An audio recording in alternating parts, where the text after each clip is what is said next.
एक taxi driver की डरावनी कहानी। रात के 11 बजे थे।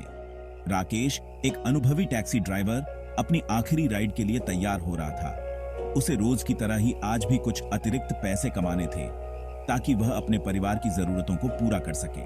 उसने अपनी टैक्सी की पिछली सीट पर कुछ देर आराम किया और फिर अपने फोन को देखा। तभी उसे एक कॉल आया। हेलो, टैक्सी चाहिए? आवाज में एक अजीब सी खनक थी। हाँ, कहां जाना है? राकेश ने जवाब दिया। कब्रिस्तान के पास वाली गली, आवाज ने कहा और फोन कट गया। राकेश को यह सुनकर थोड़ा अजीब लगा, लेकिन उसने सोचा कि यह उसकी नौकरी का हिस्सा है। उसने जल्दी से अपनी टैक्सी चालू की और दिए गए पते की ओर चल पड़ा। रास्ते में वह सोच रहा था कि कब्रिस्तान के पास इतनी रात को कौन जा सकता है। जब राकेश दी गई लोकेशन पर पहुंचा तो उसने देखा कि एक महिला सफेद साड़ी में खड़ी थी। उसकी उम्र लगभग 30-35 साल होगी और उसका चेहरा थोड़ी रोशनी में साफ दिखाई दे रहा था। राकेश ने गाड़ी रोकी और महिला से पूछा, आपको कहां जाना है? महिला ने धीमी आवाज में कहा, मुझे यहां से थोड़ी दूर पर ले चलो। राकेश ने सिर हिलाया और महिला को गाड़ी में बैठने दिया। महिला ने धीरे से गाड़ी का दरवाजा बंद किया और पीछे की सीट पर बैठ गई। राकेश ने गाड़ी चलाई और सोचा कि यह महिला इतनी रात को अकेली क्यों घूम रही है। रास्ते में महिला ने कोई बात नहीं की। राकेश ने 1-2 बार पीछे मुड़कर देखा, लेकिन महिला हमेशा की तरह शांत बैठी रही। गाड़ी चलते चलते अचानक राकेश को महसूस हुआ कि रास्ता कुछ अजीब हो गया है। सड़क पर चारों ओर घना कोहरा छा गया और हवा में अजीब सी ठंडक आ गई। राकेश ने घड़ी देखी, जो अब बंद हो चुकी थी। उसे समझ नहीं आ रहा था कि क्या हो रहा है। तभी उसने पीछे मुड़कर देखा और पाया कि महिला अब वहां नहीं थी। राकेश घबरा गया। उसने गाड़ी रोकी और चारों ओर देखने लगा, लेकिन महिला का कोई निशान नहीं था। तभी उसकी नजर पिछली सीट पर पड़ी, जहां एक पुरानी तस्वीर रखी थी। तस्वीर में वही महिला थी और उसके साथ कुछ बच्चे भी थे। तस्वीर के पीछे लिखा था 1978। यह परिवार अब इस दुनिया में नहीं है।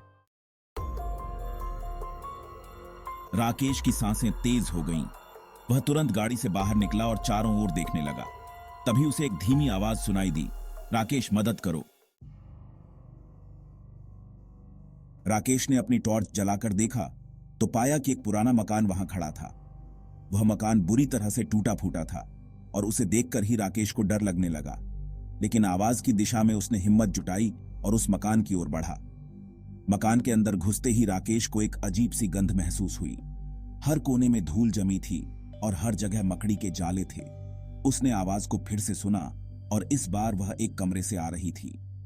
राकेश ने धीरे से कमरे का दरवाजा खोला और देखा कि वहां एक पुराना झूला था। झूले पर वही महिला बैठी थी, लेकिन इस बार उसकी आंखों में आंसू थे।